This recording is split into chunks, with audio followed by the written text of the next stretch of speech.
माँ माणिकेश्वरी ठारे लगी है नवान्न नुआखाई कलाहांडी जिलार भिन्न एक परंपरा सबुठी सप्तमी तिथि नुआखाई पालन होउथिबा बेले एठारे प्रतिपदा ठारू आरंभ करी दशहरा दशमी पर्यंत चली थाए नुआखाई। तेबे आज समग्र गड़जात अंचल में पालित होउछि नुआखाई। भाद्रप शुक्ल दशमी तिथि कलाहांडीर अधिष्ठात्री देवी माँ माणिकेश्वरी निकटरे सकाळ 8:40 समय नवान्न लगी हुई सारी।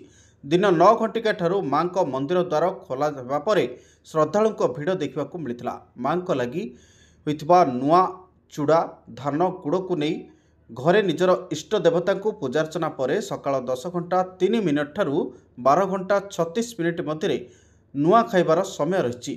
नुआखाई पई उत्सव मुखर होइछि गड़जात अंचल। घरे घरे पिठापणार महक देखा मिली।